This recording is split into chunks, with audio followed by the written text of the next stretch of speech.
Well, to discuss this further, following that, we're going to be joined by political economist Professor Lawrence Hamilton. Prof. Lawrence, good morning, good afternoon, and thank you so much for your time at this hour. We've heard many promises. The president also identifying issues of crime, economic reform, and also what water failures look like. But when we're looking at the hits and the misses, how inspired are you? Was this a speech of implementation, of delivery, or was it a speech of intention?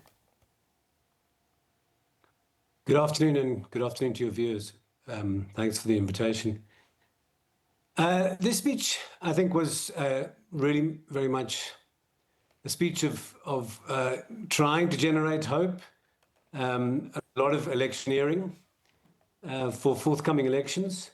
But to give the president some credit, it was one of the better received speeches I think we've had for some time.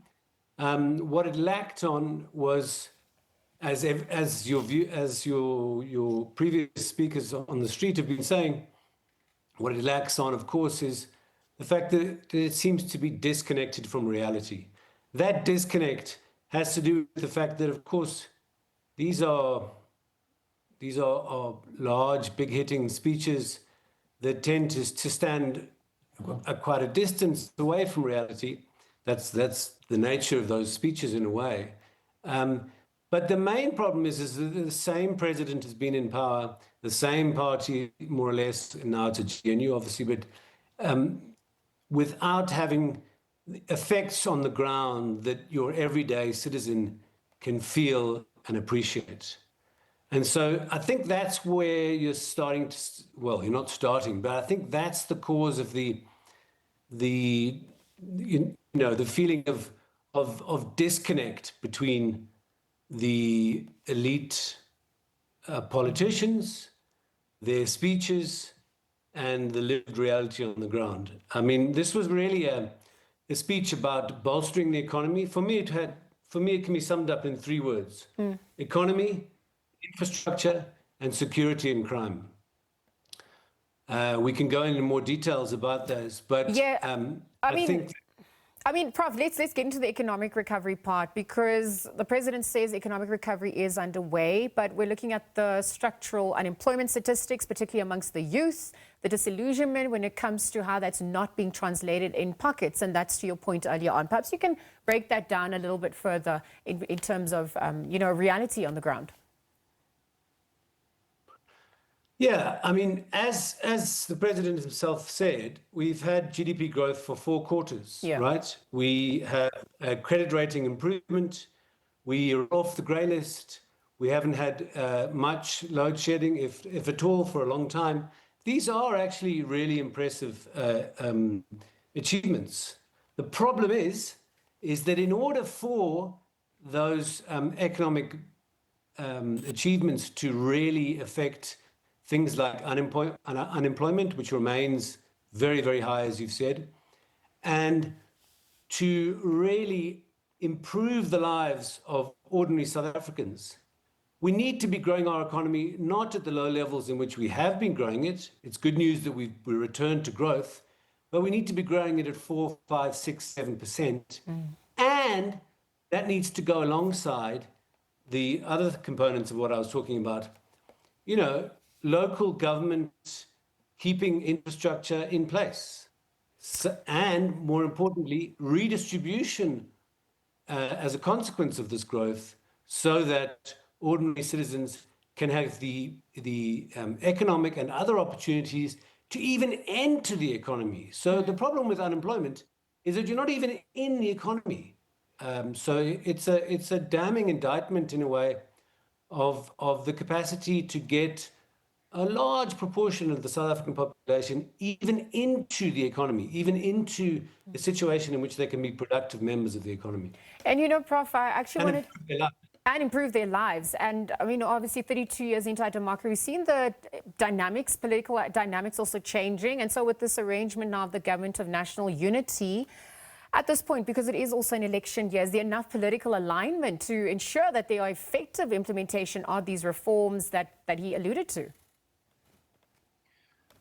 Well, I mean, the proof will be in the pudding, but the fact of the matter is, if we take, for example, the water crisis, what we see is an attempt to align matters. You may think, but what's really happened, it seems to me, is that, and the same is true, of course, as regards crime and bringing in the SANDF, which is another matter we can discuss, which is a big issue. What we're seeing, in fact, is national government, often in the person of the president or his office, having to take responsibility and control over these matters. And what that indicates to you is that there is a complete and capability, local government capability, whether that's to do with corruption or capacity on the ground. It's probably a combination of both. But yeah, I don't, given the record in the last while, post-state capture and the attempt to overcome state capture, there may be, successes like we see with Eskom and electricity provision, and so we may see successes around water, but I don't think it'll be a consequence of alignment, as you put it. I think it'll be more a consequence of the president's office forcing matters through, frankly. So, because obviously we have to then look at the issues of addressing structural inequalities, unemployment and marginalization, to your point about not even being able to enter the economy. And this I'm bringing in relation to the youth. We've seen the population and how it's structurally affected them, but also the deployment of the SANDF, more foot soldiers on the ground, 5,500. So in reality, this is their response. But how does it also, impact on movement, freedom of movement as well, safety at large? It's a double-edged sword somewhat if we look at the past endeavors as well. Yeah, it is no minor matter to bring in the SANDF onto the streets. I mean, this is, the South African National Defence Force are trained to deal with enemies in a much more harsh fashion than even the police who deal with our civilians very harshly, generally speaking, than the police. So this is a situation in which organized crime and crime in general has got really quite out of control, and it's as if the president sees no option but to bring in the SANDF. And my concern is that while that might have some good effects in breaking all of these links and structures of organized crime, it has to be carried out very, very carefully, because the South African National Defence Force is not a police force. And it has to work with the police force that supposedly is corrupt to the core in many places. How on earth is that going to actually manifest on the streets? Yeah. Are people going to start to be treated in a fashion that is not okay for a democratic country? We have seen it before, of course. Yeah. But these are extreme times, at least as regards organized crime and as regards this decision. And it's also about addressing the gang violence, illegal mining as well. But yes, again, to the point of having to address the structural issues as well. I want to bring in the issue of corruption that you've alluded to, because if it's still entrenched and if these mechanisms don't work, realistically, how does the state then look at spending or committing to the 1 trillion rand spending, right, in infrastructure expansion without leakage, without inefficiencies? This is why we have commissions and omissions. We've seen how this is all playing out, and public trust is also waning. Yes, I think public trust has been waning for a long, long time, as you've seen with election results and the GNU, and we will see what happens in the next election. But these are